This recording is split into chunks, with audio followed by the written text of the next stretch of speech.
My sibling didn't raise her voice. She stared directly at me, composed and assured, and declared, "You're too harmful. Leave now." The atmosphere grew still. My mother wouldn't meet my gaze. My stepfather remained silent. So I rose, grabbed my belongings, and departed without protest. I offered no defense. I didn't plead. I simply exited. 1 week passed, and my phone began buzzing incessantly. Her tone was frantic, nearly gasping. "Why have I received a notice to vacate?" That was the moment she at last understood a truth she hadn't anticipated. Harmful individuals don't permit siblings to reside without paying rent indefinitely. Before I describe how events reached that point, hit like and share your location in the comments, particularly if enforcing limits has ever cast you as the antagonist. I'm Elizabeth. At 35, I practice as a dentist. On the surface, my days appear serene. Crisp white uniforms, serene treatment areas, the gentle whir of instruments in the distance. Others often remark that I come across as organized. What remains hidden is how much of that serenity was forged by learning to endure unease without uttering a complaint. Our household wasn't always strained this way. After my biological father died, the dynamics altered subtly, like items rearranged under cover of night. My mother wed again several years on. That's when my stepfather entered our world, bringing his daughter, my stepsister. Officially, we formed a merged household. In practice, it resembled a precarious equilibrium that never fully stabilized. From a young age, I discovered I was the reliable one, the accountable one, the one who required little. Whenever a task arose, it typically fell to me, not through explicit assignment, but because I never grumbled when it did. I pursued education, established a profession, handled my own finances. Self-reliance turned into my standard mode. The individual who truly acknowledged me was my grandmother. She owned a modest apartment downtown, unpretentious yet inviting in meaningful ways, the aroma of aged volumes, gentle drapes that filtered the midday sun perfectly. She often remarked that a home ought to sense as if it's anticipating your return. Upon her passing, that apartment passed to me, not as a reward, but as a duty, an asset she believed I would manage well. Around then, my stepsister faced difficulties. Fresh romance, shaky money matters, grand aspirations paired with scant preparation. My mother presented it softly, merely short-term, until stability arrived. The unit stood vacant regardless. Relatives support relatives, correct? Thus, I agreed. Initially, it seemed fair.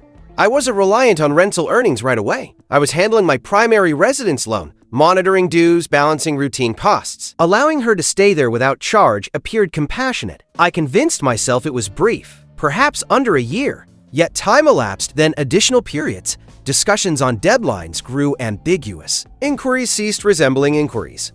Services were handled, but other aspects, maintenance, ongoing care, minor unforeseen expenses, invariably circled back to me. Whenever a twinge of uncertainty arose, I suppressed it. I avoided appearing demanding or self-centered. In retrospect, that defined the routine. I contributed silently. They accepted effortlessly. The more routine it grew for them, the less balanced it seemed for me. I simply hadn't grasped yet how costly that restraint would prove. Matters didn't erupt suddenly. They rarely do. They extend. They inch forward. They mask themselves as ordinary talks until you find yourself amid something unpleasant. It began with remarks, minor ones. My stepsister would message items like, "We could use assistance with certain expenses this period," without specifying details. Upon inquiring, she'd respond much later with an inventory that resembled demands more than appeals. Fixes? Furnishings. A modest improvement she believed the unit warranted. I observed she no longer employed terms like perhaps or possibly. Then the marriage discussions emerged. At the start, merely enthusiasm.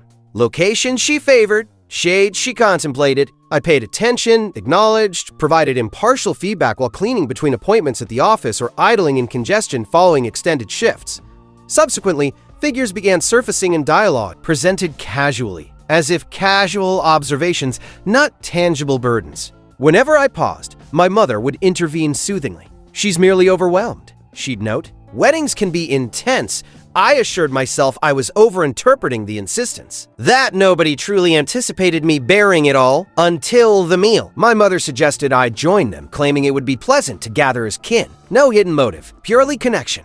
Upon arrival, additional seats were set. Strangers at the table, my stepsister's prospective relatives-in-law. I ought to have departed immediately. Rather, I grinned and removed my jacket. The evening seemed orchestrated. Praise directed my way. Inquiries regarding my profession. How successfully I fared. The sort of focus that tenses your posture since you sense the request approaching prior to its arrival. And it materialized. My stepsister paused, then outlined the strategy, not solely the ceremony, but the ideal, its intended appearance, its desired essence, its rightful grandeur. She stated costs unflinchingly. When she eventually faced me, her grin lacked warmth. I expressed willingness to assist.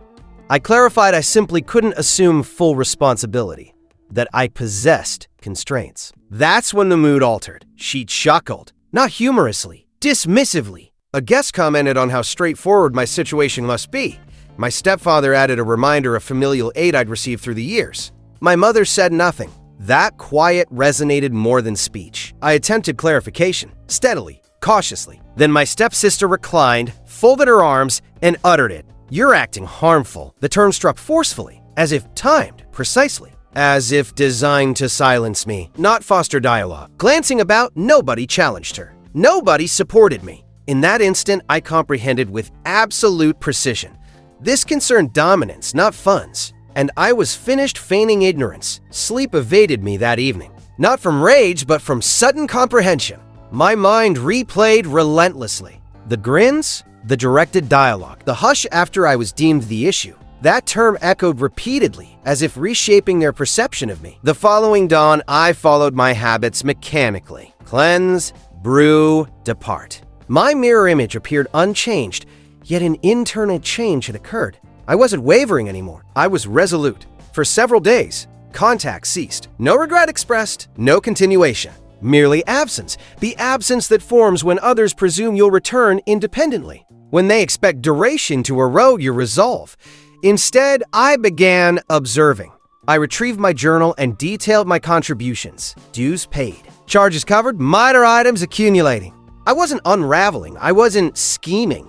I was merely truthful with myself initially about the duration, about how accustomed I'd become to offering unrequested, and how improper that was. Shortly after, I consulted an attorney I'd known peripherally for years. Dependable, undramatic. We met in a tranquil office downtown, light grazing his workspace edge. I recounted all plainly. The unit, absence of written terms.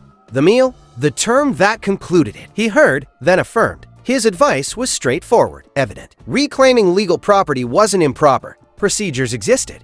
Notifications, schedules, nothing hostile, nothing immoral, merely limits documented. That term once more, limits. I returned home and lingered in my vehicle long before entering.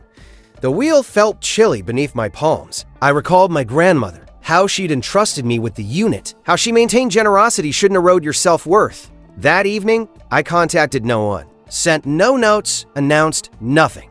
I adhered to guidance precisely, steadily, discreetly. A notification was drafted. Formal, impartial, devoid of feeling.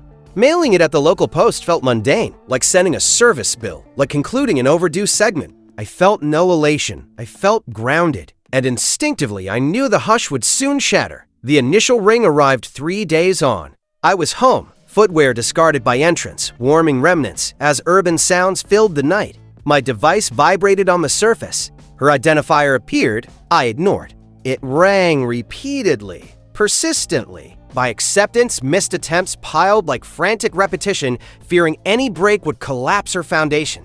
Upon answering, no greeting. Why a vacate notice? Her tone lacked edge now. No assurance, no defiance. Merely alarm, fragile and revealed. Background voices hurried, querying. Likely my mother, possibly my stepfather. Abruptly, I wasn't overlooked. I rested against the counter, allowing pause to extend. This can't be real, she continued, phrases overlapping. Must be error. Mom thought you'd relax. She figured you were upset. Upset. That label anew. Another effort to diminish me. No error, I stated evenly. My tone held firm, even to myself. The setup was described as interim. It concluded. Her respiration quickened. Deeper now. No prior alert, she retorted. You acted secretly. I nearly chuckled. Nearly. I reflected on the gathering. Their expectant stares awaiting response. No advance notice of my expected contribution. Not secretly, I replied. Without dispute. That impacted more than shouting. Contacts persisted afterward. Texts surged. Bewilderment shifted to fury. fury to negotiation. She proposed schedules, vows, justifications. Eventually, my mother joined, tone strained with artificial poise. "This escalates unnecessarily," she stated. "We're relatives. Discussion possible." I posed one inquiry. Was I relative during that meal? No reply. That hush conveyed all. 2 days on, they appeared at my door. I peered through the viewer prior to opening. My stepsister nearest, arms folded, expression rigid. My mother lingered back, gaze already moist. My stepfather glanced aside, reluctant yet trapped. I offered no entry. My stepsister initiated. "You've humiliated us," she claimed. "Do you grasp appearances?" I examined her features. The known one I'd rationalized long ago, and clarity emerged. This wasn't housing loss dread, it was control loss fear. "You instructed me to depart," I noted softly. "So I complied. Not my intent," she countered. I was distressed. "You were at ease," I responded. "Distinction exists." My mother advanced. "Dear, that's not her meaning. You understand her nature. Regrets occur in heat," I acknowledged. "Consequences follow words." My stepfather interjected. "Practicality," he suggested. "The unit isn't essential for you. You're stable. Why complicate?" That phrase weighed most, as it voiced the unspoken. I regarded him, feeling final alignment within. "Not about necessity," I clarified. "Ownership and regard," my stepsister sneered. "Punishing us then?" I denied. "No, withdrawing." She gazed as if reassessing, seeking leverage. Then tone sharpened. "You're harmful." The term retained, weapon-like. I remained steady. "Harmful people," I uttered deliberately, "don't let siblings occupy their units without rent." The statement emerged not furious, but conclusive. Briefly, silence. My mother's lips parted, then shut. My stepfather eyed his footwear. My stepsister's complexion reddened, then paled, as if grasping a core shift. "You can't evict us," she murmured faintly. "Where to reside?" I held her stare. A query for before dismissing my respect. Her poise fractured then. Attempts at regret, then accusation. Then regret anew.